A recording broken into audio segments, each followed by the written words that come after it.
NEET paper leak मामले में अब सीबीआई की जांच और तेज हो गई है। महाराष्ट्र के लातूर से लेकर राजस्थान के जयपुर तक सीबीआई की टीमें लगातार छापेमारी कर रही हैं और इस पूरे नेटवर्क की परतें खोलने में जुटी हैं। इस केस में अब बिवाल परिवार सबसे बड़े शक के घेरे में आ गया है। जांच के दौरान एक बेहद चौंकाने वाली बात ये सामने आई है कि मांगीलाल और दिनेश बिवाल के जो बच्चे अलग अलग सरकारी मेडिकल कॉलेजों में एमबीबीएस की पढ़ाई कर रहे थे, वो अचानक अपने कॉलेज छोड़कर गायब हो गए हैं। जानकारी के मुताबिक पलक जयपुर के सवाई मानसिंह मेडिकल कॉलेज में पढ़ रही थी, प्रगति दौसा के नवल किशोर मेडिकल कॉलेज में थी, वहीं सोनिया मुंबई और गुंजन बनारस मेडिकल कॉलेज में एमबीबीएस कर रही थी। परिवार का बेटा विकास बिवाल पहले ही सवाई माधोपुर मेडिकल कॉलेज से गिरफ्तार किया जा चुका है, मगर सबसे बड़ी बात यह है कि पिछले साल नीट 2025 में यही पांचों बच्चे पास होकर सरकारी मेडिकल कॉलेजों में पहुंचे थे। अब जांच में शक गहरा गया है कि इन सभी को परीक्षा से पहले ही पेपर मिल चुका था। पूछताछ में आरोपियों ने कबूल किया है कि बिवाल परिवार पहले भी नीट का पेपर खरीद कर आगे बेच चुका है। जांच एजेंसियों के मुताबिक 2025 में इस परिवार ने करीब 65 लाख रुपए देकर पेपर हासिल किया था और फिर उसे दूसरे छात्रों तक पहुंचाया। कहा जा रहा है कि पेपर महाराष्ट्र के एक नेटवर्क से खरीदा जाता था और फिर राजस्थान समेत कई राज्यों में सप्लाई किया जाता था। इस पूरे नेटवर्क में हरियाणा का यश यादव भी अहम कड़ी बताया जा रहा है। वो सीकर में रहकर पढ़ाई करता था और वहीं उसकी पहचान मांगीलाल बिवाल के परिवार से हुई।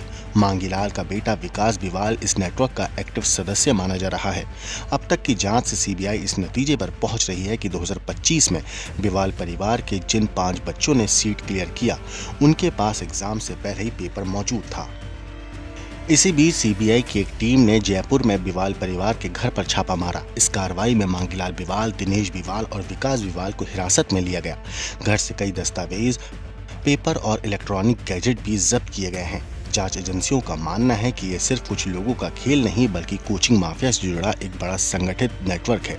पकड़े गए आरोपी सिर्फ इस चेन की छोटी सी कड़ी हैं। सीकर के कई कोचिंग संस्थान भी इस एजेंसियों के रडार पर हैं।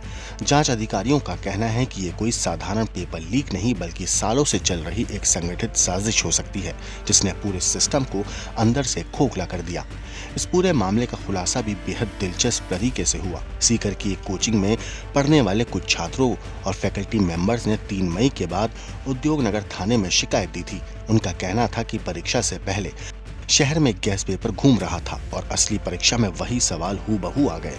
लेकिन शुरुआत में पुलिस ने इस शिकायत को गंभीरता से नहीं लिया। इसके बाद छात्रों ने सीधे ईमेल के जरिए एनटीए को शिकायत भेज दी। एनटीए ने ये जानकारी राजस्थान पुलिस की स्पेशल ऑपरेशन ग्रुप यानी एसओजी को भेजी।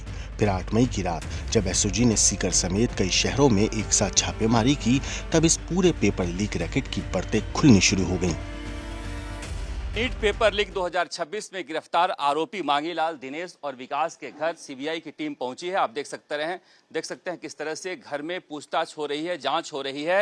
यहां आसपास जो इनके घर में गाड़ियां थी, उन गाड़ियों की भी तलाशी ली गई है। इसके अलावा भी जो सामान है, उन सारे सामान की भी तलाशी ली जा रही है, पूछताछ हो रही है। अब इस तरह से निकल रहे हैं। क्या आप लोगों ने देखा, कुछ पाया यहाँ? कुछ आप लोगों ने जाँच में तो इस तरह से अभी ये सीबीआई के जो अधिकारी हैं, हालांकि वो कुछ बोल नहीं रहे हैं, मगर यहाँ पर तफ्तीश चल रही है। जो महिलाओं के फ़ोन हैं, वो भी फ़ोन की भी स्कैनिंग चल रही है और बाकी जो यहाँ पर कागजात हैं या जो भी सामान है, उन सब की तलाशी चल रही है। यहाँ पर अभी सीबीआई आई थी और घर से 4 फोन, 1 लैपटॉप और बहुत सारे इलेक्ट्रॉनिक जो उपकरण थे वो जब्त करके ले गई। अभी हम उसी घर पे खड़े हैं जहां पर 3 जयपुर के एक ही परिवार के 3 लोग, दिनेश, मांगीलाल और विकास की गिरफ्तारी हुई है। ये सारे एक दूसरे से जुड़े हुए थे और कई सालों से जुड़े हुए थे। आप देख लीजिए कि धनंजय हो या फिर यश हो या फिर वानखेड़े हो, ये सारे लोग आपस में एक दूसरे से कई सालों से जानते थे और ये पुराना काम था इनका। इसी बारे में सबूत इकट्ठा किया जा रहा है। सीबीआई ने इस बार पहल करते हुए जितने बच्चों को हिरासत में लिया था, सबको छोड़ दिया है कि किसने पेपर खरीदा है उसमें समय बर्बाद नहीं करना है, किसने पेपर बेचा है उस पर फोकस करना है। ब्यूरो रिपोर्ट, क्राइम तक।